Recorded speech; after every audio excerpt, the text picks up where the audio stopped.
Avant de commencer de parler de la vie de mariage, j'aimerais d'abord demander s'il y a quelques questions touchant tout ce qui a déjà été dit et s'il y a des préoccupations des non-mariés auxquelles on n'a peut-être pas encore répondu. S'il y en a, on peut essayer de répondre à cela, moi-même et mes frères qui sont là, afin que nous n'avancions pas en oubliant certains. Je le dis aussi parce que bon, durant la semaine, j'ai reçu des messages ou plutôt des interrogations. Et donc, s'il y a une question ou s'il y a un point qui préoccupe quelqu'un, il peut ou elle peut soumettre la chose et puis nous allons essayer d'y répondre avant de commencer de parler de la vie de foyer qui est aussi un grand sujet. Mais avant d'y arriver, voilà, c'est l'opportunité. D'accord. Que la grâce et la paix soient avec vous. J'ai deux questions, mais avant, je rends grâce à Dieu qui nous donne l'opportunité d'en savoir plus sur ce sujet vaste et intéressant qu'est le mariage. La première question porte sur l'avant-mariage et les autres portent sur l'après-mariage. Alors, je vais commencer par la première question. Elle est la suivante. J'aimerais savoir si nous devons tenir compte de la compatibilité sanguine comme étant un élément pouvant invalider un projet de mariage. J'entends par là, par exemple, l'électrophorèse de l'hémoglobine ou le facteur Rhésus. Lorsque les personnes sont les croyants, on a peut-être un frère qui est AS et une sœur qui est AS.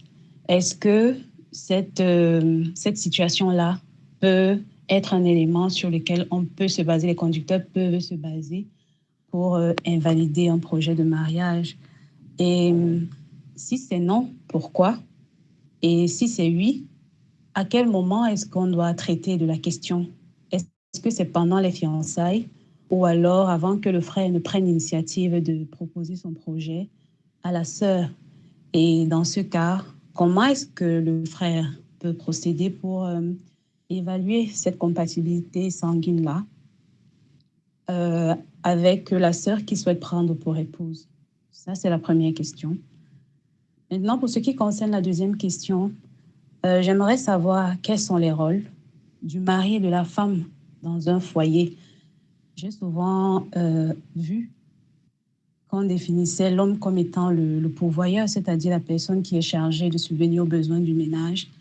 Et sur la base, par exemple, des faits qui nous ont été rapportés dans l'Ancienne Alliance, on a dit, Dieu a dit à l'homme de cultiver le jardin et que la terre, du moins qu'il doit travailler à la sueur de son front. Et souvent, c'est sur ce passage que l'on se base généralement pour dire que l'homme, c'est le pourvoyeur.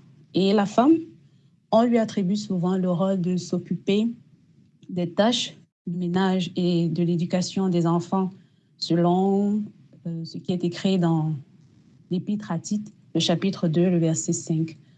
Alors, j'aimerais bien savoir quels sont les rôles qui sont attribués à l'homme et la femme dans un foyer, selon le Seigneur.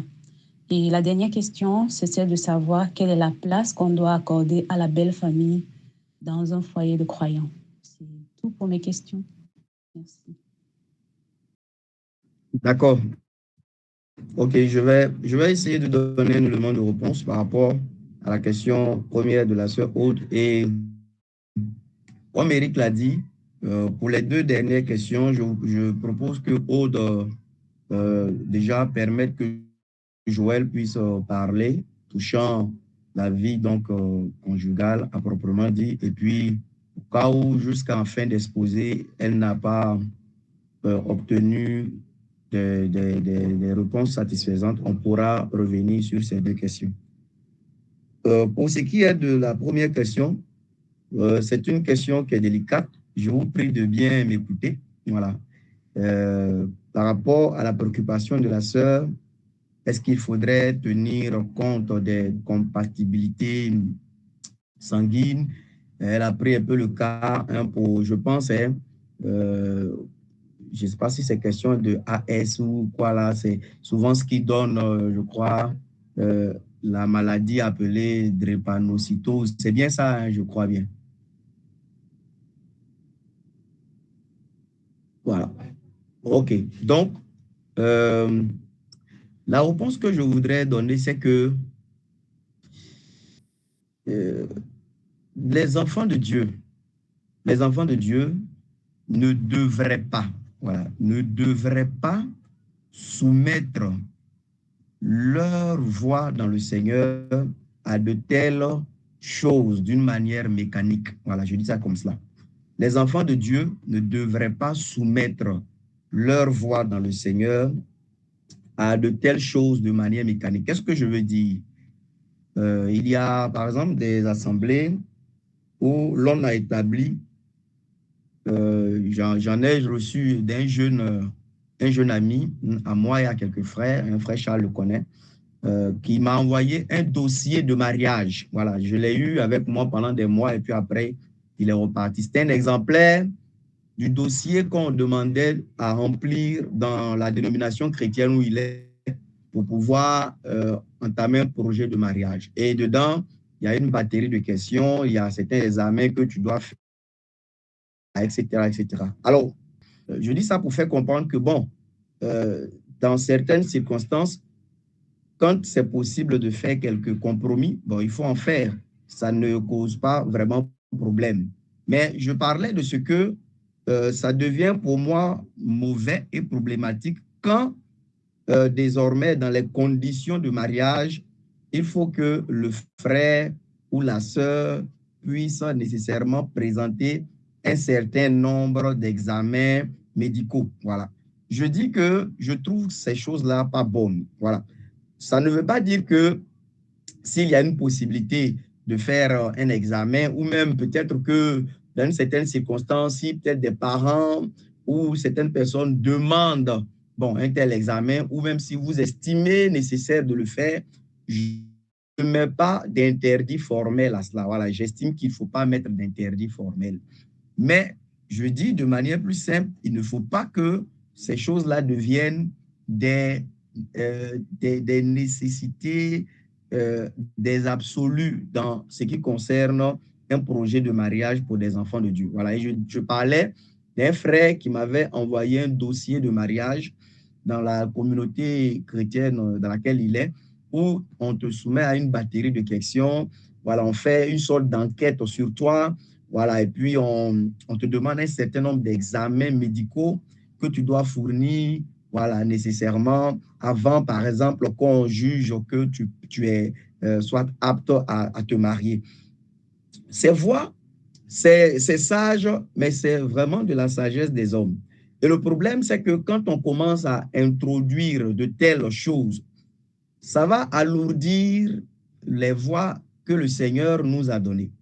Et vous allez vous rendre compte qu'avec le temps, on va tomber dans des systèmes de manipulation, de fausseté, de mensonges, à partir de ce genre de, je dirais comme ça, de conditions qu'on a ajoutées nous-mêmes à la chose du Seigneur. Alors, quand on est des enfants de Dieu, c'est ce que le frère Joël jusque-là nous a enseigné.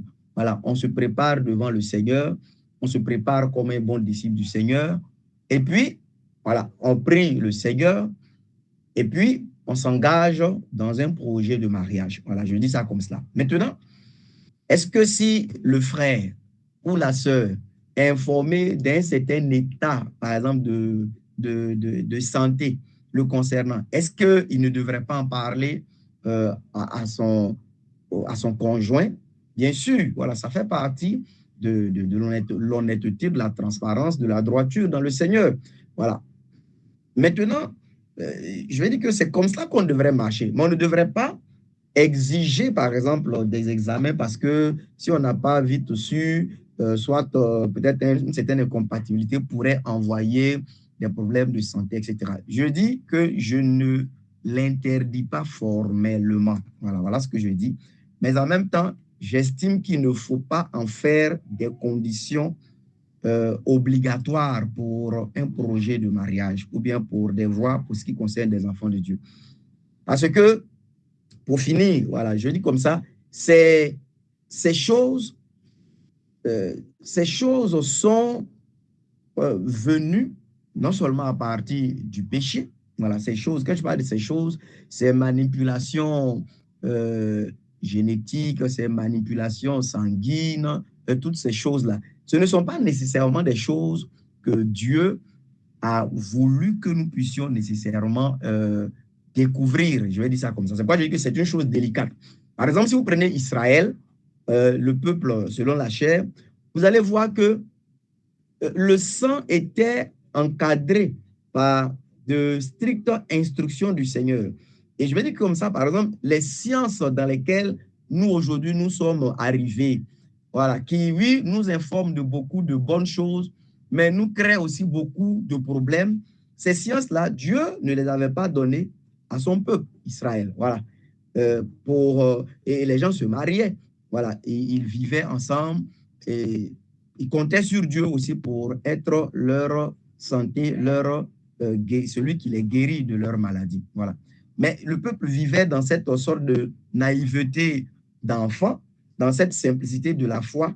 Et cela évitait, comme je l'ai dit, beaucoup de choses. C'est vrai, aujourd'hui, on veut dire oui, la science a fait des progrès, on a découvert beaucoup de bonnes choses qui sont utiles à bien des égards, oui, mais j'estime que ces différentes manipulations, ces différentes choses ont envoyé aussi leur lot de problèmes. Alors, est-ce qu'on va jouer aux personnes non concernées par toutes ces choses au point de mettre, faire comme si ces choses-là, nous n'en sommes pas concernés? Non, ce n'est pas ce que je dis. Mais j'estime simplement que nous devons marcher dans la foi, dans la simplicité, dans l'honnêteté. Si par le cours des choses, je me rends compte d'une maladie que j'ai, c'est vrai ici, la sœur parlait de compatibilité sanguine, peut-être que pour les questions de drépanocytose, etc. Mais on pourrait prendre un cas peut-être que d'une maladie aussi infectieuse ou bien d'une maladie, par exemple, de VIH comme cela. Voilà. Est-ce qu'un frère ou une sœur qui serait, par exemple, infecté d'une telle maladie ne devrait pas du tout se marier? Pas nécessairement. Voilà. C'est pourquoi je dis qu'il ne faut pas mettre de telles règles. Parce que quand on met de telles règles, déjà, on est des enfants de Dieu, on est des croyants. On devrait s'attendre aussi à Dieu, à sa puissance, même pour des cas de maladie dites incurables selon les hommes. Ça, c'est déjà une chose. Mais je ne suis pas en train de dire que celui ou celle qui sait être infecté d'une telle maladie devrait cacher cela à son conjoint ou à la personne avec laquelle il ou elle veut faire chemin. Non, il faut pouvoir lui parler ouvertement. Mais il y a eu des cas comme cela, voilà, dans l'Église, dans l'œuvre de Dieu, de frères ou de sœurs qui se sont engagés étant conscients, par exemple, d'une présence d'une telle maladie. Voilà. Mais quand on établit souvent de telles règles, je dis que souvent, ça envoie des décisions humaines qui, à bien des égards, s'opposent au dessein de Dieu. Et ça va alourdir les conditions, les dispositions que Dieu lui avait données d'une manière simple pour ses enfants. Donc, je récapitule pour dire simplement, sœur Aude, que si par un concours de circonstances, un frère ou une sœur informé d'un certain état de santé délicat, il ou elle devrait faire part de cela à la personne avec laquelle il ou elle veut faire chemin, veut faire route. C'est simplement de l'honnêteté. Voilà, c'est ce qu'il faut. Maintenant, quand bien même le frère et la sœur seraient dans une telle situation, on ne devrait pas les empêcher par un certain règlement établi de pouvoir se marier s'ils sont d'accord malgré la situation soit de maladie. Voilà, on ne devrait pas les empêcher. Et surtout que nous sommes dans la foi, on devrait aussi encourager à la foi, à la confiance dans le Seigneur.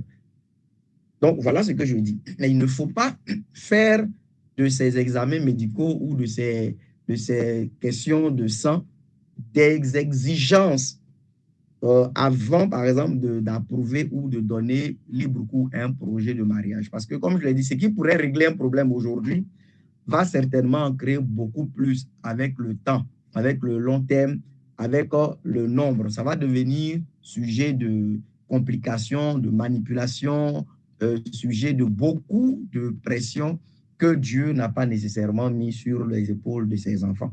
Voilà, donc c'est ce que j'estime au droit dans le Seigneur par rapport à la préoccupation que tu as soumise chez Sœur Aude. Voilà. C'est qu'il ne faut pas en faire une règle rigide, mais si une situation ou une circonstance conduit à cela, bon, si le frère et la sœur y consentent, ils peuvent voilà, se soumettre à de tels examens, mais que ça soit fait vraiment dans la liberté, que ça ne soit pas des choses exigées. Voilà, ce qui enverrait des problèmes que Dieu n'a pas nécessairement voulu envoyer. Voilà. Donc, c'est ce que je voudrais dire, frère Joël, voilà, et puis Eric aussi, si vous avez aussi quelque chose à dire là-dessus. Mais voilà, sinon, c'était l'avis que j'avais sur le sujet.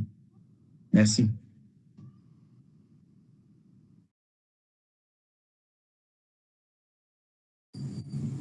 Ok, merci, frère. Je pense que tu as été suffisamment explicite, hein.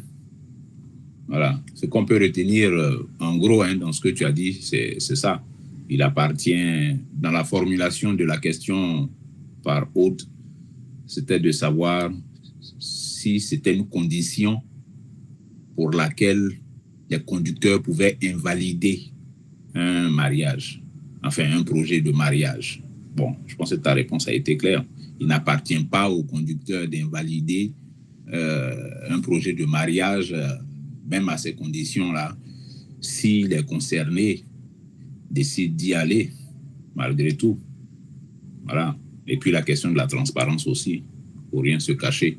Au-delà de ça, hein, tu as donné l'exemple de ça, de l'électrophorèse de l'hémoglobine, mais il y a, Rodrigue a cité le VIH, et puis il y a d'autres choses encore. Hein. Par exemple, un des conjoints peut être, je ne sais pas moi, avoir des problèmes de fécondité ou de fertilité, voilà, dont il est informé ou bien dont elle est informée, peut-être des séquelles de sa vie sexuelle antérieure au mariage, on fait que bon, il ne peut plus enfanter, ou bien la sœur ne peut plus enfanter, ou alors elle a des difficultés d'enfantement et tout ça. Et c'est avéré parce que par le passé, elle s'est rendue compte que, voilà, effectivement, il y avait cette difficulté-là au moment où elle était encore dans les temps d'ignorance. Bon, elle arrive à l'église, elle veut se marier, elle a quelqu'un. Tout ça, il faut que ça soit mis sur la table. Il faut que ça soit mis sur la table. Et puis, c'est en connaissance de toutes ces choses-là que, voilà, et une décision est prise à leur niveau, pas au niveau des conducteurs, mais à leur niveau. Et puis, bon, si ça les intéresse d'y aller, malgré tout, ils y vont. S'ils ont suffisamment de foi pour affronter ces choses-là et qu'ils décident d'y aller, ils y vont. Donc, il n'appartient pas aux conducteurs d'invalider un projet de mariage sur la base de ce genre de situation-là. Voilà, je voulais juste élargir un peu la réflexion à d'autres possibilités, quoi. Voilà, c'est bon, Aude? Oui, c'est bon. Merci beaucoup. Que Dieu vous bénisse.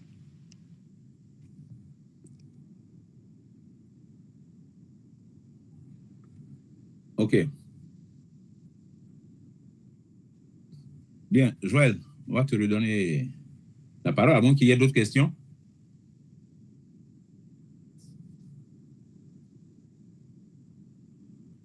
Y a-t-il d'autres questions?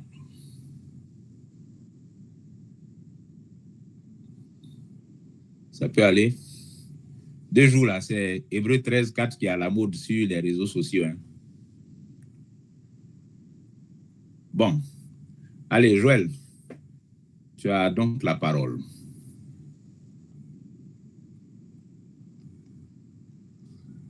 D'accord. Merci beaucoup. Bon, avant de parler, je vais ajouter quelques mots aussi aux choses que les deux serviteurs de Dieu ont déjà dites. Moi, je vais comment dire, avertir pour rendre complète la réponse. Effectivement, il n'appartient pas aux conducteurs des croyants de décider pour les couples de s'ils doivent se marier ou pas quand il y a une maladie en particulier. Il y a une liberté en Jésus-Christ, une liberté qui fait que si le Seigneur Jésus n'a pas donné un commandement clair, nous ne pouvons pas poser de joug sur les frères et sœurs. Donc, chacun prend des décisions dont il pourra rendre compte devant Dieu et quant à la suite de sa marche. Mais j'aimerais quand même avertir les uns et les autres sur certaines choses et je vais parler ici par expérience. Cette affaire de test-là, ça a son côté utile et ça a aussi son côté risque.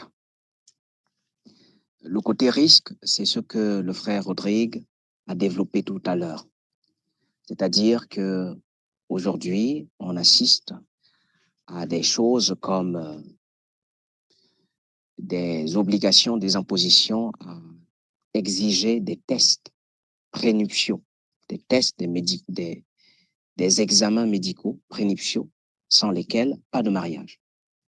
Je crois que la dénomination pentecôtiste de laquelle je suis sorti, je crois qu'autrefois on faisait ça. Je ne sais pas si on fait toujours ça.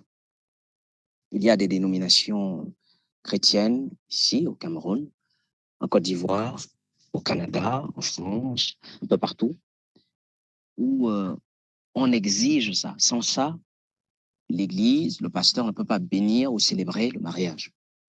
Et ce sont les pièges dans lesquels notre frère a expliqué tout à l'heure que nous ne devons pas tomber. C'est le côté risque. Parfois aussi, ça, à force de faire beaucoup ça, on tombe dans un piège où des frères et sœurs qui ont un problème de santé ou qui ont des difficultés génétiques se retrouvent rejetés. C'est comme s'ils ne méritent pas le mariage, ne méritent pas le bonheur, parce que leurs examens médicaux, prénuptiaux, les invalideront pour un potentiel choix. Et c'est là où intervient la mise en garde que notre frère a faite. Nous ne pouvons pas interdire les examens prénuptiaux, médicaux, mais ce n'est pas mauvais non plus. Et c'est sur cela que je vais un tout petit peu pencher en deux ou trois mots pour creuser aussi ce point-là. Eh bien, concernant ces examens prénuptiaux, il y en a plusieurs. Comme la sœur, on a cité tout à l'heure, le frère Rodrigue les a aussi énoncés de nouveau. Et le frère Eric les a même rappelés avec d'autres éléments. En fait, on fait des examens concernant le sang. Concernant le sang, parce que de nos jours, on a découvert avec la médecine, comme le frère Rodrigue l'a dit tout à l'heure, que il arrive souvent dans des foyers que des enfants naissent avec des maladies bizarres, naissent de façon un peu déformée ou naissent avec pas normaux. Ils ne sont pas normaux, ils souffrent beaucoup, ils ont des douleurs que les autres enfants n'ont pas. Ils ne peuvent pas avoir une motricité normale, ils ne peuvent pas être agiles, ils ne peuvent pas réfléchir normalement, ou bien il y a des choses en eux qui ne se développent pas normalement et qui causent beaucoup de difficultés, de soucis aux parents. C'est ça, je crois qu'on appelle souvent la maladie de la drépanocytose. Il y a même encore une autre maladie dont je ne me souviens plus, mais c'est lié au sang. Et effectivement, mes frères, sans parler en l'air, j'ai connu dans le Seigneur une famille dont un enfant était drépanocytaire. Et j'ai eu de la compassion pour cette famille. Franchement, j'ai eu de la compassion pour cette famille. J'ai été fortement affligé en mon âme de voir comment cette famille souffrait et comment cet enfant souffrait. Et ce sont des maladies qui existent. Et ce sont des choses qui arrivent aussi aux chrétiens, aux enfants de Dieu. Et puis, il y a des maladies comme des maladies de type héréditaire qui se transmettent par l'hérédité. C'est-à-dire, si j'ai cette maladie, mon enfant peut par exemple porter cette maladie aussi. Il faut préciser que pour ce qui concerne les maladies, parfois je peux avoir une maladie, mais je ne manifeste pas les signes de cette maladie-là et c'est l'enfant qui manifestera les signes de la maladie. Et puis, il y a souvent des tests liés, je crois toujours au sang, mais beaucoup plus, c'est ce qu'elle a appelé le facteur Rhésus pour connaître de quel groupe sanguin on est. Parce que ça engendre aussi d'autres types de problèmes, comme par exemple les fausses couches. Et je crois que de nos jours, on voit beaucoup ça. Personnellement, j'ai déjà eu à prier pour plusieurs, on va dire quoi, couples ayant des difficultés d'enfanter parce qu'il y avait en permanence des fausses couches. Et c'est lié dans les examens médicaux parce que quand on va examiner pour savoir qu'est-ce que c'est, pourquoi est-ce qu'il y a un problème d'avoir des enfants toutes les années, il se trouve que le sang, c'est pas compatible. Et c'est fausse couche sur fausse couche, fausse couche sur fausse couche, parce que les problèmes de sang causent ça, l'incompatibilité de sang. Et même lorsque il y a eu grossesse, il y a toujours des répercussions parfois sur l'enfant après que l'enfant soit dans le ventre ou bien à la suite de sa vie. Donc, c'est les problèmes qui existent. J'ai connu encore une seconde famille il y a seulement 2 ans, une famille de chrétiens, un frère, un vaillant frère dans le Seigneur, un conducteur d'église aussi, d'église locale, qui aime le Seigneur, qui enseigne la parole de Dieu. Ils sont dans le Seigneur, lui et sa femme. Mais lorsqu'ils se sont mariés, ils ont fait des examens. Et il y a quelqu'un qui a fait ouvert, que cette personne veuille la fermer, s'il vous plaît. Merci beaucoup. Et donc, ils n'ont pas fait ces examens-là avant d'entrer dans le mariage. Ils étaient encore jeunes et voilà, ils ignoraient tout ça. Et puis, il semble aussi qu'ils avaient la foi qu'il n'y aurait, enfin, ils ont la foi, ils marchent par la foi. Et donc, ils se sont mariés, ils ont ensemble. Et malheureusement, la plupart de leurs enfants, je crois 2 ou 3, sont malades. Ils sont malades de ces maladies-là, de ces maladies génétiques liées au sang qui font qu'ils ne sont pas normaux. Et il y a un enfant en particulier qui les fait extrêmement souffrir.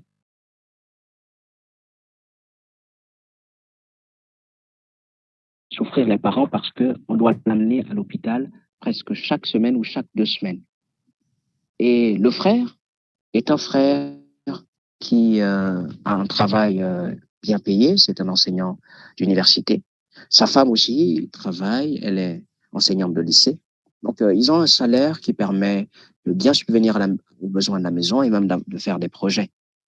Mais remarquez à ceci que une grande partie de l'argent qu'on peut avoir à la maison n'est dépensé qu'à l'hôpital presque chaque semaine ou chaque 2 semaines. Et les enfants sont malades comme ça depuis leur enfance, depuis qu'ils sont nés. Certains ont 8 ans, d'autres ont 10 ans, je crois, ou 11. Il y a un autre qui est encore un petit peu petit. Je ne sais pas si c'est 6 ans, je ne sais plus. C'est ainsi. Et ils souffrent extrêmement. Lorsque je suis arrivé dans cette famille, encore une fois de plus, j'ai été ému et pris de compassion. Ça m'a beaucoup fait mal. Ça m'a beaucoup fait mal. Je ne supportais même pas de poser les regards sur l'enfant parce que l'enfant pleurait de douleur. Et malheureusement, c'est des douleurs auxquelles on ne peut rien. Nos parents, parfois, ils ne peuvent rien. Et en général, on ne fait que soulager l'enfant, soulager l'enfant. Et ces enfants, ce sont déjà des enfants. Nous, les enfants de Dieu, nous ne tuons pas les enfants qui souffrent. Nous n'avortons même pas. La conscience dans le Seigneur nous empêche de le faire. L'Écriture dit, si notre cœur nous condamne à propos de ces choses, Dieu est plus grand que notre cœur et il connaît toutes choses. Nous ne pouvons nous engager dans ces chemins-là. Mais l'enfant souffrira ainsi presque toute sa vie.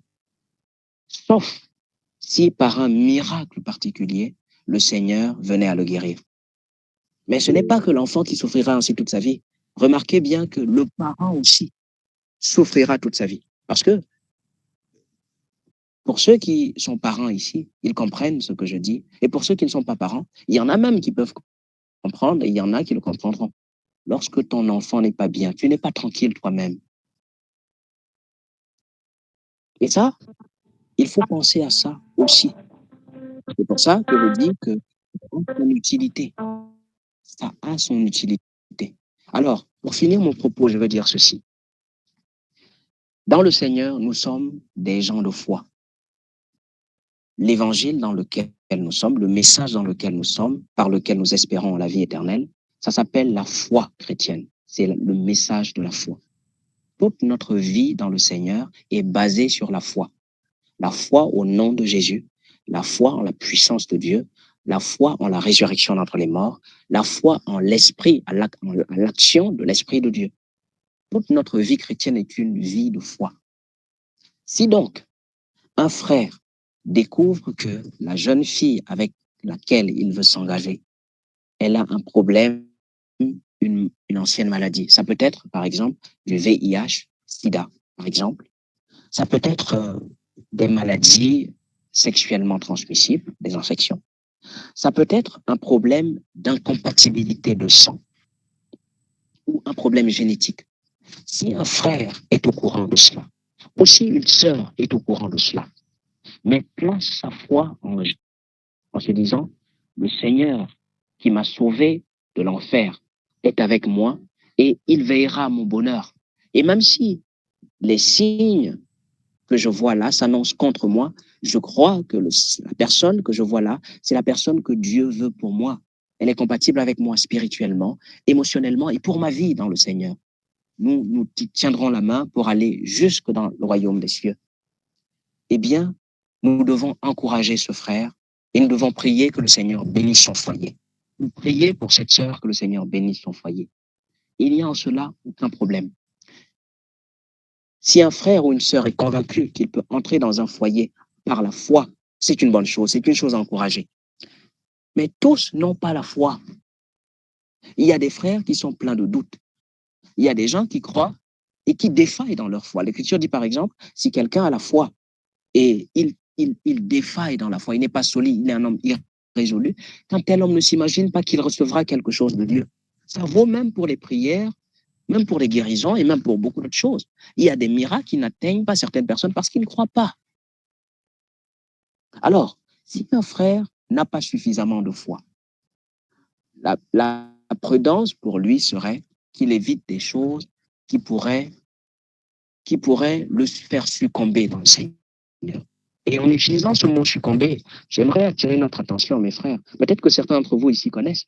Il y a des frères qui, à cause des difficultés et des maladies dans leur foyer, se font détourner du Seigneur. Et moi, j'en connais.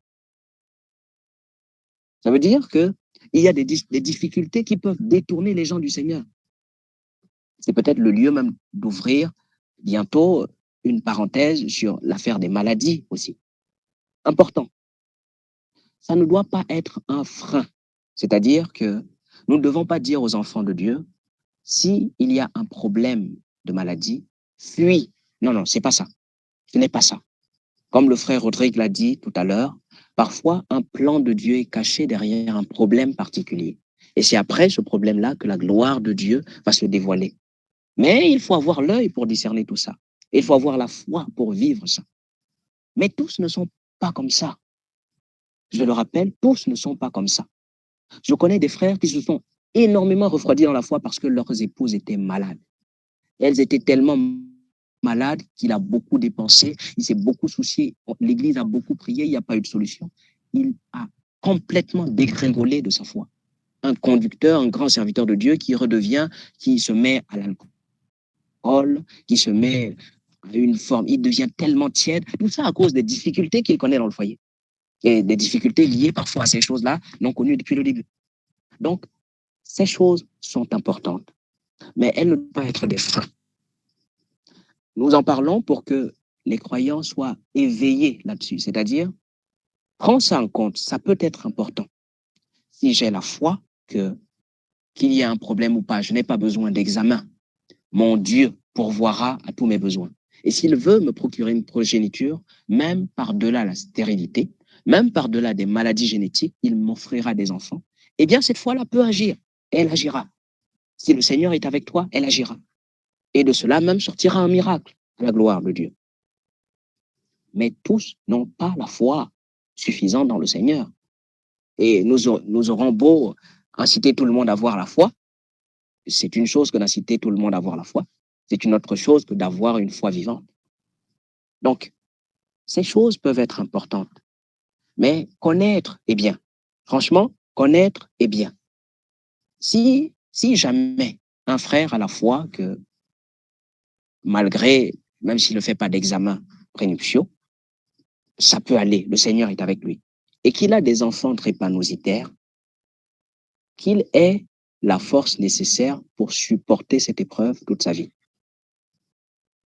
C'est-à-dire qu'il ait la résilience, le courage, et qu'il tienne ferme dans le Seigneur. Et l'Église soutiendra ce frère. Mais, si ce que tu es en train de faire aujourd'hui par imprudence va devenir pour toi une occasion de chute plus tard, fais attention. Voici à peu près, pour ajouter quelques mots à ce que les frères ont déjà dit, cette sagesse, pour nous rappeler que ces choses ont leur importance. Du moins, quand nous pouvons en user. L'Écriture dit que toutes choses nous sont permises, mais voyons si elles nous sont utiles ou pas. Si ça a son utilité, nous pouvons l'utiliser pour son utilité. En rappelant toutefois que nous pouvons être convaincus que c'est la volonté du Seigneur que nous initions à quelqu'un, mais nous voyons des obstacles. Ce sont des obstacles que nous pouvons surmonter. Mais il faut prendre la décision. Il faut en prendre la bonne décision. Il faut bien réfléchir et prendre la bonne décision. Parfois, consulter le Seigneur aussi. Qu'est-ce que tu en penses? Est-ce que c'est sage? Est-ce que je peux m'engager? Le Seigneur peut t'éclairer. Il peut te conduire. Il peut mieux te convaincre, tout simplement. Mais cela a quand même son utilité. Et comme je l'ai dit tout à l'heure, je vous assure que les deux familles que j'ai connues, ils souffrent beaucoup. Et j'en connais un qui regrette en permanence. Malgré qu'on cherche à le consoler, frère, non. On est des enfants de Dieu. Malgré les difficultés, il ne faut pas tomber si bas. Écoutez bien ce que le frère dit. C'est parce que vous n'êtes pas dans ma situation que vous parlez comme ça. Qu'est-ce qu'on va dire? C'est vrai, le frère souffre. Qu'est-ce que nous pouvons dire? Qu'il tienne ferme. Mais bon, c'est vrai que sa douleur aussi, nous ne la connaissons pas exactement.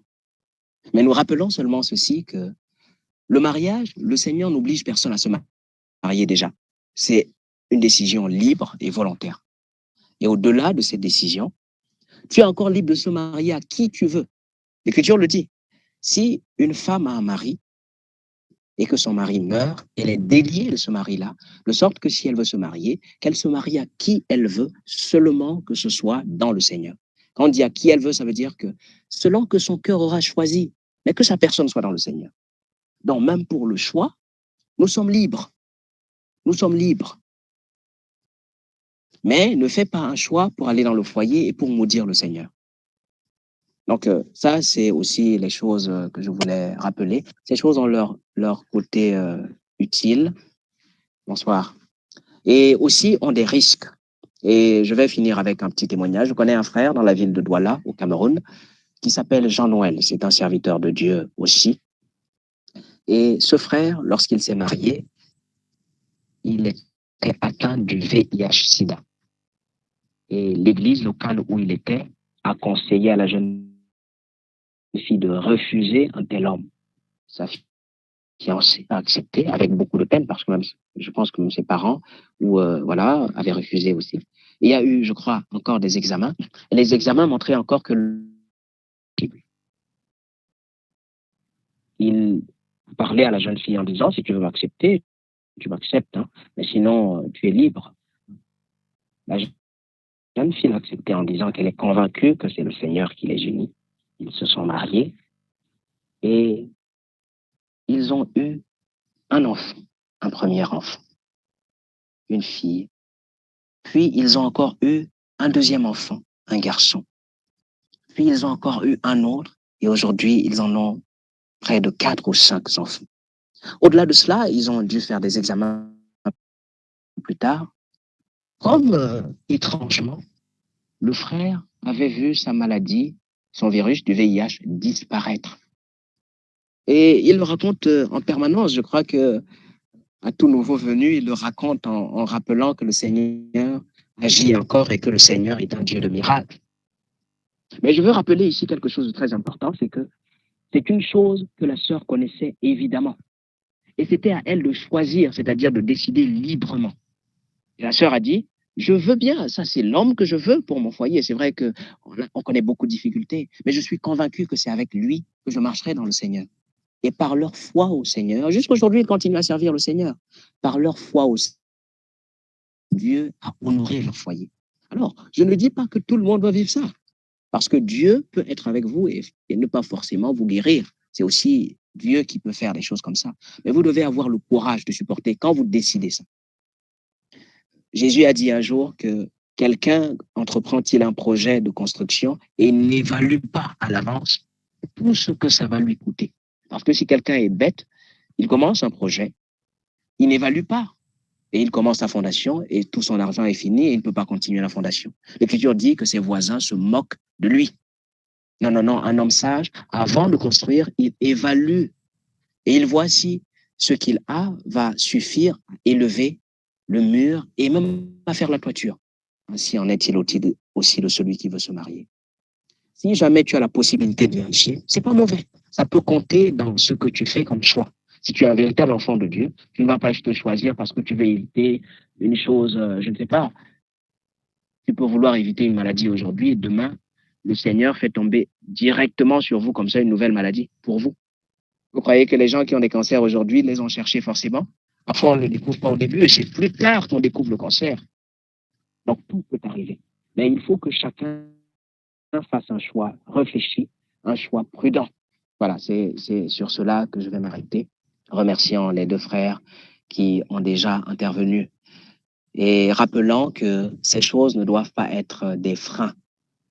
Mais si un frère ou une sœur décide qu'elle a la difficulté à s'engager dans ces circonstances, elle est libre. Nous ne pouvons pas empêcher un frère. Et la décision de se marier ne revient pas au conducteur ni à des conseillers. Elle revient à ceux qui se sont engagés. C'est eux qui vont aller vivre leur foyer. Voilà. Je vais profiter aussi pour rebondir toujours sur une ancienne question. Je crois c'était le frère Guillaume, je crois, si je ne me trompe pas, qui avait posé une question la dernière fois. C'était concernant les différences d'âge, ou bien, oui, les différences d'âge. Et je voulais ajouter encore 2 mots là-dessus. Comme il a été répondu ce jour-là par le frère Eric, en vérité, nous n'avons pas un manuel qui résout ces choses-là dans l'Écriture. Et nous ne pouvons pas en inventer. Seulement, nous parlons pour avertir, nous parlons aussi par bienséance pour qu'on évite des pièges. Quant à la question d'âge, je rappelle encore comme le frère Eric avait déjà dit que l'âge, encore une fois de plus, ne doit pas être un frein pour les enfants de Dieu, véritables enfants de Dieu. C'est-à-dire que si une sœur est un peu plus âgée qu'un frère et que les deux veulent marcher ensemble pour construire une famille, ça ne peut pas être un frein. Je dis cela parce qu'il y a des églises que je connais qui interdisent cela comme si c'était une loi du Seigneur. Et se basent en particulier sur ceci que Dieu a créé Adam en premier et il a créé Ève ensuite. Par conséquent, l'homme doit être plus âgée et la femme doit être moins âgée parce que Ève est venue ensuite. Si ce n'est pas ça, ce n'est pas le modèle biblique, ce n'est pas ça au commencement, ok, mariage rejeté. Et nous avons déjà vu des mariages boycottés ainsi, c'est-à-dire à cause de ça, les conducteurs ne sont pas venus honorer ce mariage, ils ne sont même pas venus saluer ce mariage parce que vous avez désobéi au commandement du Seigneur. Je crois que ça, on va un peu trop loin, c'est excessif. Le Seigneur n'a pas posé de loi là-dessus. Nous ne pouvons pas en poser non plus. Tout ce que les serviteurs de Dieu et les frères et sœurs qui conseillent ainsi que la famille peut faire, c'est conseiller, c'est conseiller, c'est avertir des pièges, de dangers qui peuvent arriver. En effet, les différences d'âge comportent des pièges, comportent des difficultés. Il ne faut pas qu'on se mente, ces choses comportent des difficultés. Mais ça ne doit pas devenir un frein, de telle sorte qu'on interdise à des frères de s'unir. Le Seigneur n'a pas donné de loi sur l'âge. Et rien ne précise que lorsque Dieu a créé Ève, il l'a créée moins âgée. Rien ne le suppose du tout. Dieu les a créés simplement matures, c'est-à-dire mûrs. Que l'un ait fait un jour avant ne stipule pas forcément qu'il était plus âgé. La deuxième chose, c'est que ce n'est pas une chose que le Seigneur a établie comme règle. Au commencement, Dieu a créé comme cette hérésie qui était née durant les années 80, je crois, en Afrique du Sud, où les chrétiens, soi-disant réveillés, s'étaient dit que Dieu les a ramenés au commencement et que remplis du Saint-Esprit pouvaient marcher nus. Il n'y aurait pas de pulsion, de tentation sexuelle parce qu'ils sont délivrés. C'est la nouvelle alliance. On a créé les 2 premiers hommes nus et ils n'en avaient pas conscience. Non, il ne faut pas qu'on tombe dans ces petites choses qu'on pique ici et là sans une cohérence avec l'esprit du Seigneur. Notre Seigneur n'a pas mis de règles là-dessus. N'en mettons pas. Mais nous pouvons prévenir des frères et des sœurs de certains risques qui sont liés à ça. Et comme je l'avais déjà dit ici il y a plusieurs semaines, le problème en général, ce n'est pas l'âge. Le véritable problème, c'est le caractère des gens. Si quelqu'un n'est pas suffisamment transformé en Jésus-Christ, il va t'afficher son caractère charnel. Et ça, qu'il soit moins âgé ou plus âgé. Si quelqu'un n'est pas suffisamment transformé, il va t'afficher son caractère charnel. Tu vas avoir beaucoup de problèmes avec lui, même si tu le dépasses en âge. Si une femme n'est pas soumise au Seigneur, ce n'est pas à toi qu'elle sera soumise de cœur. Si un homme n'aime pas le Seigneur de tout son cœur, ce n'est pas toi qu'il va aimer de tout son cœur. Donc, que ce soit la transformation du cœur qui soit la chose la plus importante pour nous. Ça vaut aussi pour les différences de niveau social ou de niveau financier. Toutes ces choses peuvent être utiles. Ça vaut aussi pour des différences de race. Un frère blanc qui se marie à une sœur libanaise. Ou bien un frère chinois qui se marie à un frère blanc, européen. Le Seigneur n'a pas mis de règles là-dessus. Nous ne pouvons empêcher les frères pour cela. En Jésus-Christ, nous sommes un. Il n'y a pas de juif, pas de grec, pas d'homme, pas de femme, pas de libre, pas d'esclave. Nous sommes un en Jésus-Christ. Il n'y a pas vraiment de barrière. Maintenant, si un frère décide que dans son sentiment personnel, il ne désire pas se lier à une sœur plus âgée que lui, bon, c'est un sentiment personnel. Mais il ne doit pas juger son frère qui prend une sœur qui est 2 ans plus âgée que lui. Ce frère ne pêche pas. S'il s'est conduit droitement devant le Seigneur et envers son épouse et envers la famille de son épouse, il ne pêche pas. Et souvent, tout ce que nous pouvons faire, c'est avertir. Frère, est-ce que tu es sûr Est-ce que la différence d'âge là, comme on voit comment la sœur est charnelle comme ça, là, elle ne va pas aller dominer là-bas dans le foyer. Elle ne va pas aller là-bas prendre de l'autorité, par exemple. Ça, c'est des craintes que des hommes peuvent avoir. C'est vrai, ce sont des choses qui arrivent souvent. Mais ce n'est pas tout le monde qui est comme ça. Il y a des sœurs qui sont bien transformées en Jésus-Christ.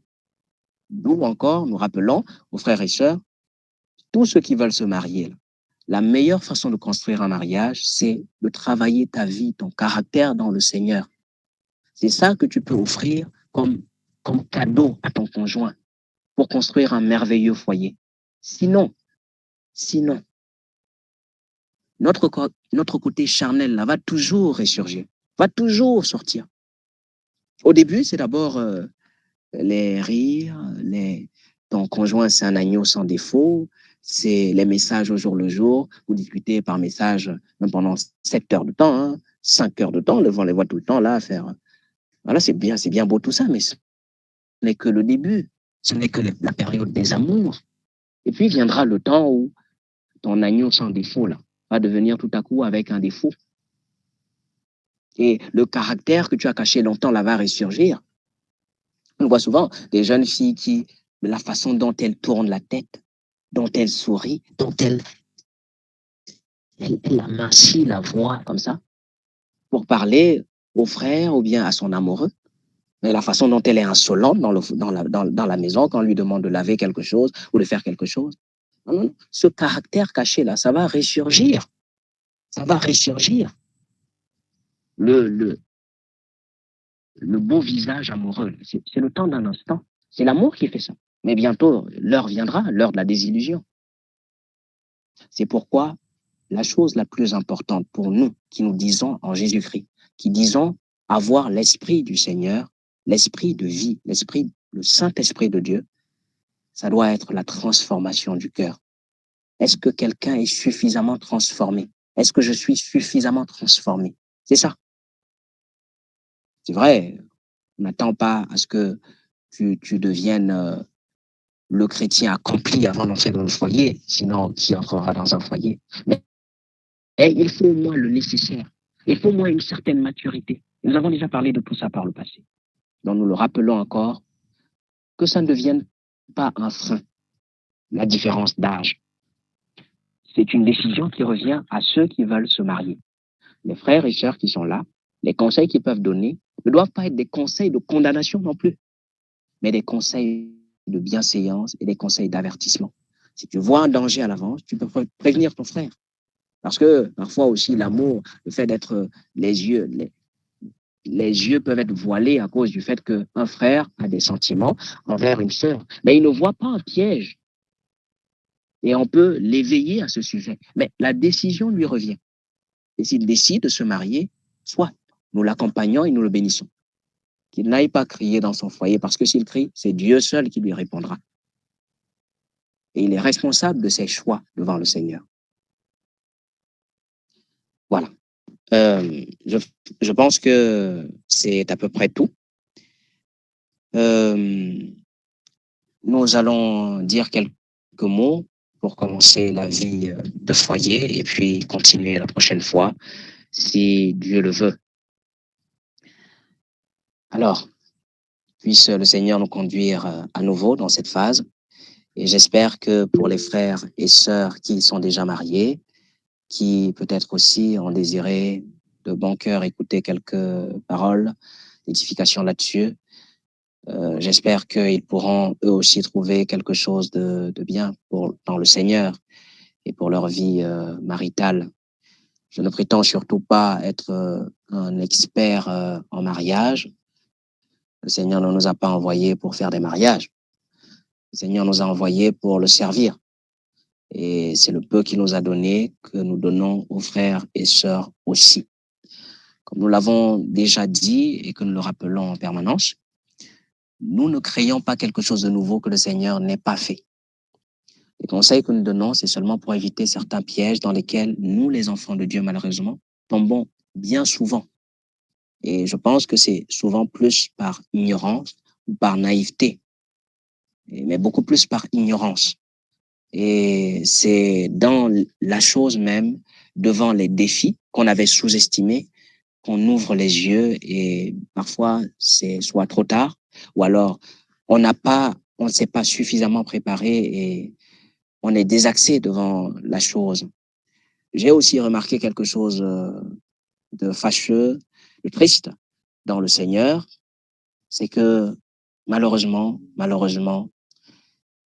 quand je vois les foyers des chrétiens, je parle là des enfants de Dieu, des gens qui ont quand même rencontré Dieu une fois, même si aujourd'hui ce n'est pas comme il faut, ou bien même s'ils ne sont pas éclairés sur tous les points de la parole de Dieu comme il faut, mais des gens qui ont quand même rencontré Dieu, qui ont quand même cru en Jésus, qui ont quand même eu un peu de sincérité pour suivre le Seigneur un temps.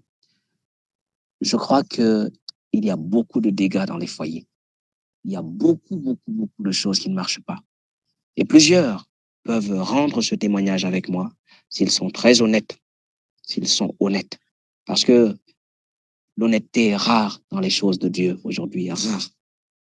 Mes frères et sœurs, sachez que la plupart des choses que vous voyez, c'est pas la réalité. Ce n'est pas la réalité. La plupart des choses que vous voyez, les apparences qu'on vous montre, ce n'est pas toujours vrai. Je peux vous assurer que qu'il n'y a que très peu de choses vraies. C'est-à-dire, quand tu le vois en apparence, c'est ça qui est derrière.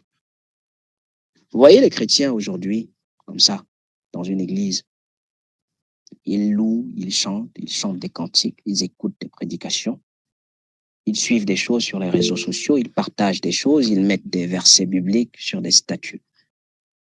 Mais ils sont doubles. Le visage qu'ils montrent là, c'est pas le vrai eux. C'est pas le vrai eux. Le vrai eux, tu vas le découvrir dans la vie avec eux.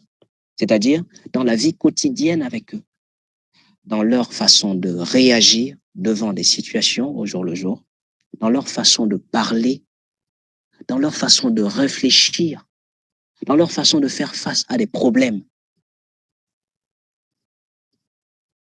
C'est là où tu vois vraiment qui ils sont. Et je veux nous rappeler ici que c'est ça la vraie vie chrétienne. La vraie vie chrétienne, ce n'est pas le temps où on s'habille bien le dimanche matin ou soir ou le samedi ou n'importe quel autre jour. Ces jours-là, tout le monde est un ange. Tout le monde est beau. D'ailleurs, il y a un mot qu'on a créé en français qu'on appelle endimanché. Être endimanché, ça veut dire être sur son 31. C'est encore une autre expression pour dire être bien fait, sentir bon, les chaussures bien cirées, un habit bien repassé pour un jour comme le dimanche, c'est-à-dire un heureux jour. Et à force d'avoir considéré le dimanche comme le jour du Seigneur, c'est le jour saint. Voyez que ce jour-là, presque tout le monde joue les saints. Certains ferment, enfin, la plupart des gens qui ont des boutiques, qui sont des chrétiens, ferment leurs boutiques. C'est le jour du Seigneur. Et même parfois, il y a des gens qui ne vendent pas ce jour-là parce qu'ils doivent rendre visite, faire ceci. Voilà, c'est le jour de Dieu. Ce jour-là, remarquez très bien, il y a des gens même qui passent toute la semaine dans l'impiété, les musiques du monde, l'ambiance du monde, la vie de péché. Le dimanche, très tôt le matin, les baffes qu'il y a dans sa chambre, dans son salon, là, la première musique que tu vas entendre et qu'on va mettre le bruit dans tout le quartier, ou bien dans toute la cité, ou je ne sais pas, dans toute la résidence où vous êtes, ou dans tout le voisinage, c'est dis un mot, ma vie va changer. C'est ça. Ce sont des musiques de type religieux, chrétien, qu'on mettra. Ce jour-là, c'est un jour saint. Tout à coup, c'est un jour... Donc, les hommes sont habitués à ça, à revêtir un masque de piété, de sainteté. Et ce n'est pas seulement ce jour. La plupart des hommes vivent comme ça. On ne révèle pas vraiment notre vrai visage. Donc, pour les choses chrétiennes, quand on se réunit, on montre toujours le joli visage, toujours un sourire, toujours zélé pour chanter, battre des mains, écouter la prédication, prendre des notes. Pour ceux qui exhortent, à exhorter avec véhémence. Donc, si c'est une visite, on fait la visite.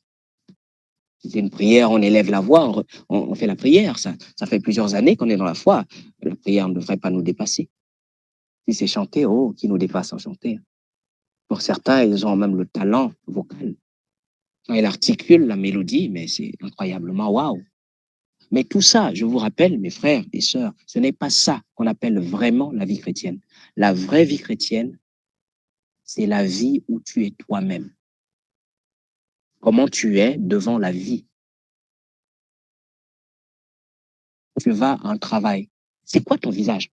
Quand tu traites avec les voisins, avec les gens qui te connaissent, dans la famille, ta façon d'être, ta façon de réagir aux choses, ta façon de prendre les choses, c'est ça le vrai toi. Et je veux nous rappeler que c'est souvent ça qu'on va aller découvrir dans un foyer. J'ai dit tout à l'heure que la période des amours, la période où on est amoureux, où les sentiments du cœur sont impliqués, c'est une période où on ne voit pas clair. C'est pour cela qu'il y a un dicton dans le monde qui dit que l'amour est aveugle. C'est-à-dire que l'amour ne voit pas clair. C'est la vérité. C'est une chose vraie. C'est un temps où vous êtes dans une forme d'euphorie, dans une forme de passion, vous ne voyez pas clair. La personne, parfois, malgré certains défauts que tu vois, tu vois pas ça.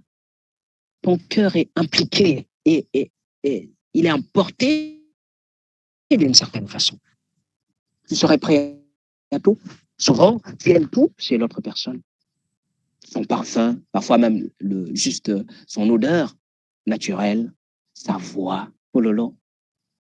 Parfois, vous avez un frère ou bien une sœur. Tu vois comment? Si de nos jours, nous avons des notes vocales, nous avons des appels, etc. Ou bien des enregistrements même.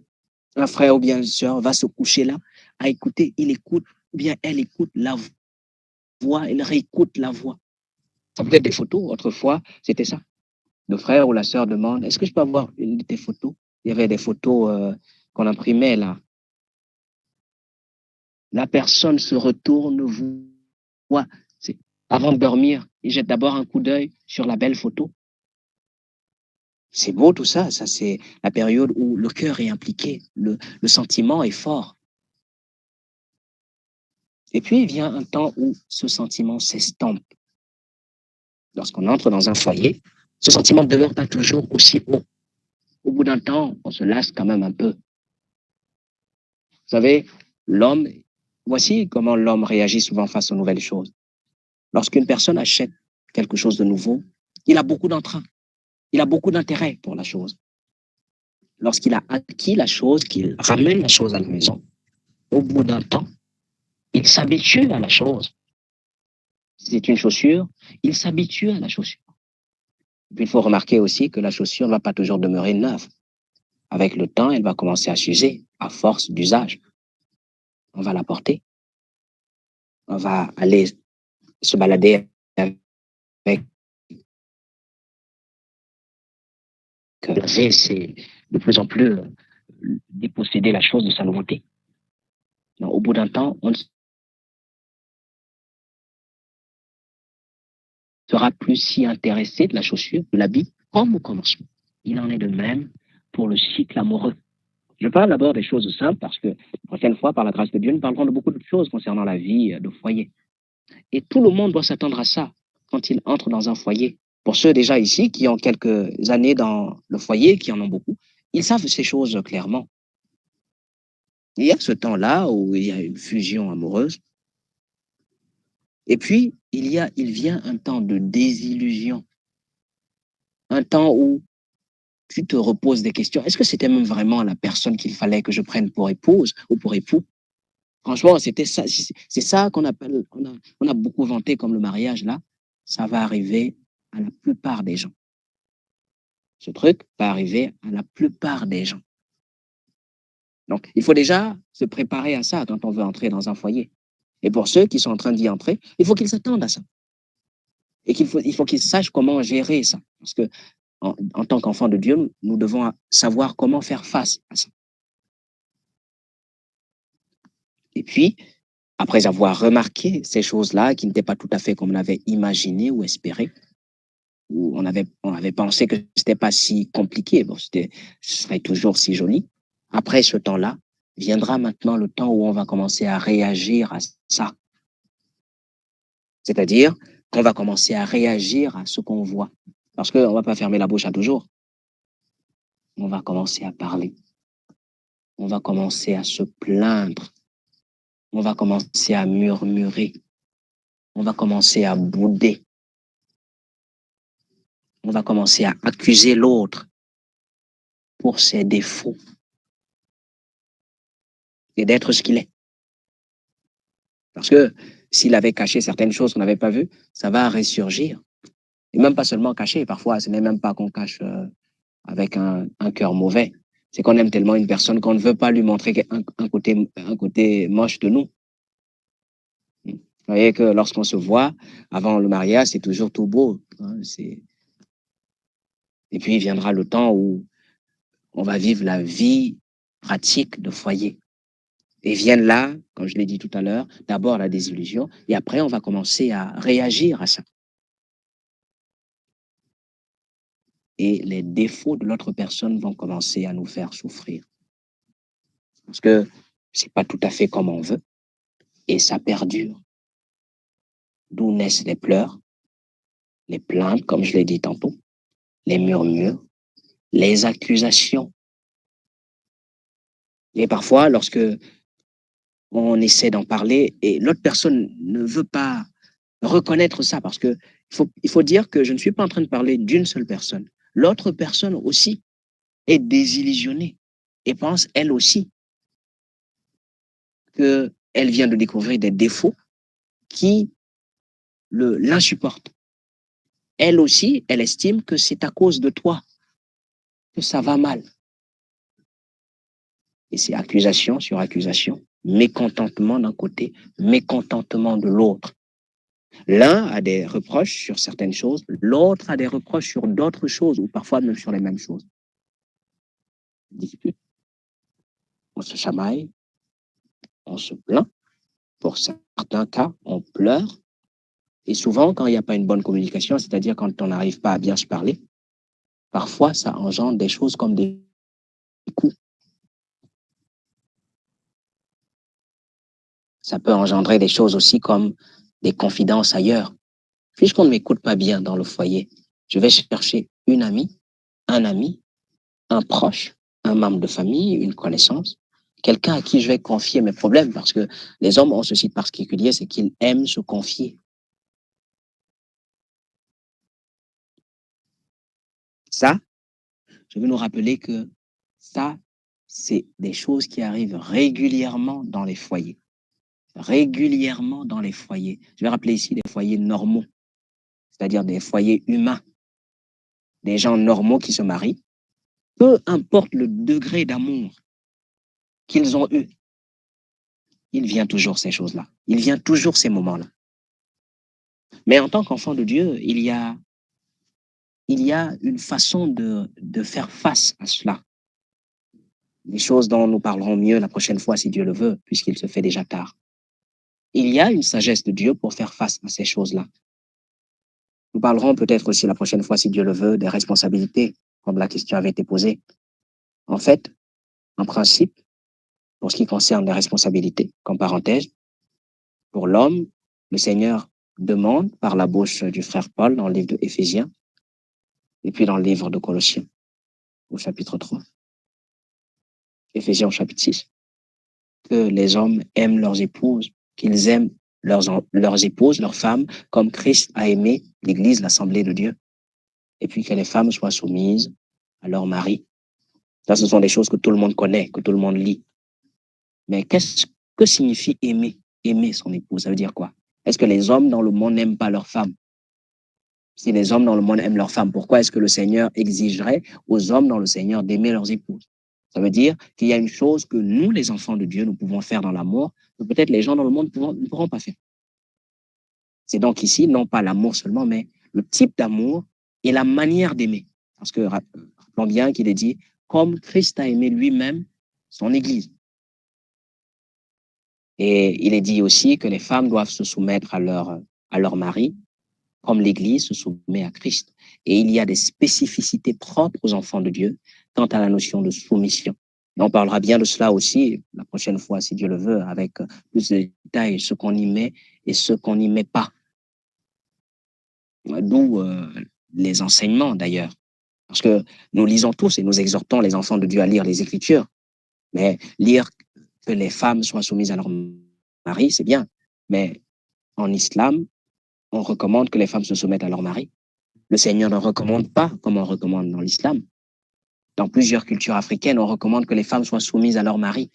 Mais ce n'est pas ainsi que le Seigneur le recommande, c'est pas dans cet esprit-là. C'est pas dans cet esprit-là.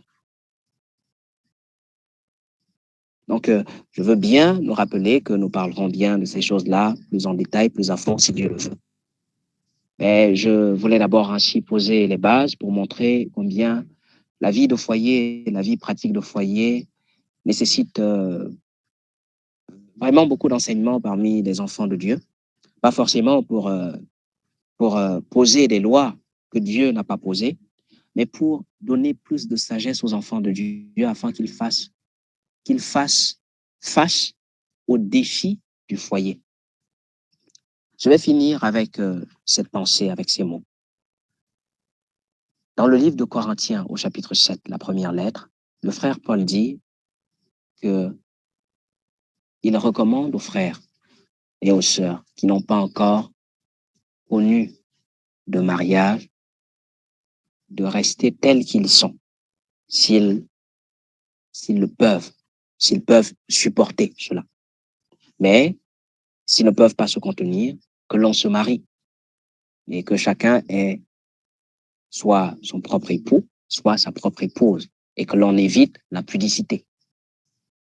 Mais il dit que l'on ne prenne pas ça comme un piège. Ces recommandations sont de bon cœur. C'est pour éviter aux enfants de Dieu beaucoup de problèmes, de distractions et de difficultés, parce que le mariage, c'est des difficultés. Le mariage, c'est des tribulations. C'est pour ça qu'il dit qu'il voudrait éviter aux enfants de Dieu beaucoup de tribulations, et à cause de la nécessité qui était la leur en ce temps-là. Donc, nous devons déjà savoir que le mariage, c'est des difficultés. C'est pourquoi nous avons insisté beaucoup sur la préparation. N'entre pas dans le mariage n'importe qui. Non, non, non. Que dans le Seigneur, celui qui est prêt entre dans le mariage pour être l'homme que Dieu veut.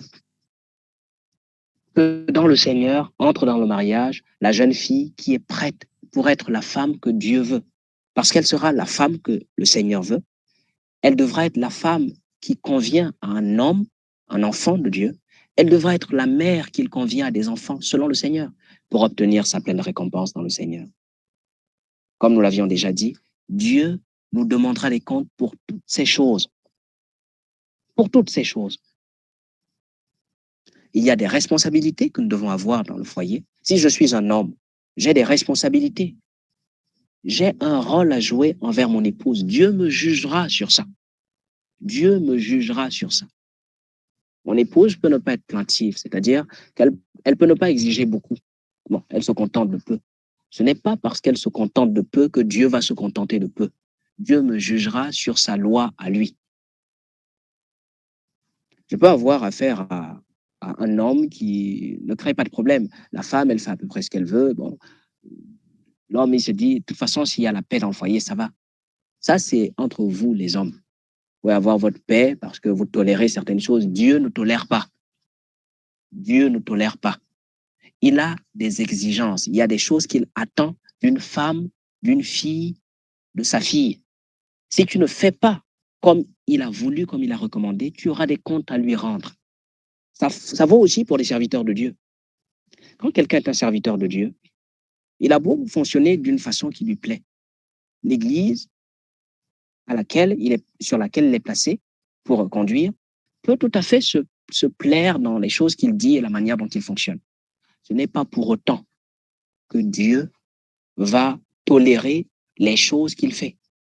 Le frère Paul a dit que, vous savez, frère, dans le livre de Corinthiens, chapitre 4, je ne me reproche pas de grandes choses par rapport à vous, c'est-à-dire que certains me critiquent, me calomnient. Ce n'est pas pour autant que je me reproche de grandes choses, parce que je sais que c'est Dieu qui me juge. Mais ce n'est pas parce que je me sens irréprochable que forcément, il n'y a pas quelque chose à dire. C'est le Seigneur qui me juge et qui dira quelque chose à mon propos. Donc, je veux rappeler ici que nous avons des responsabilités. Un homme a des responsabilités qu'il doit connaître. Une femme dans le Seigneur a des responsabilités. Et Dieu a des attentes envers lui. C'est pourquoi, lorsque nous parlerons bientôt de ces choses-là, nous devons rappeler que nous devons les faire à cause du Seigneur. Et il y a des choses que Dieu attend de toi. Tu dois le faire envers ton épouse ou envers ton mari, pas parce que ton mari te le demande ou te l'exige, ou bien parce qu'il mérite trop ça. Non, non, non. Parce que Dieu te l'exige. Et si tu ne le fais pas, ton mari peut ne pas t'en vouloir. Dieu te jugera. Dieu te jugera. Et ça vaut aussi pour les enfants. Bien, c'est sur ces mots que je vais finir, en nous exhortant, nous encourageant tous à nous présenter la prochaine fois, le jeudi prochain, si Dieu le veut, pour parler plus à fond de ces choses. S'il y a des questions, on peut les préparer aisément et les apporter de bon cœur. Je remercie aussi les frères qui ont été là depuis le début et qui ont pu écouter de bon cœur Puisque nous sommes en train de parler maintenant de la vie de foyer, de la vie dans le foyer, nous nous adressons beaucoup plus aux frères et sœurs qui sont déjà mariés et à leurs défis. Mais les frères qui se préparent au mariage ou qui veulent se marier font bien d'écouter ces choses aussi pour être édifiés et se préparer en conséquence et savoir que le mariage, ce n'est pas seulement les belles cérémonies et la fête et les sentiments amoureux et les clins d'œil. C'est aussi une vie pratique faite de beaucoup de défis, de beaucoup de difficultés. Et il faut se préparer à l'avance pour ces défis-là. Je vais m'arrêter là et puis remettre la parole au frère Eric, vous remerciant d'avoir écouté. Et que Dieu bénisse votre écoute au nom de notre Seigneur Jésus-Christ.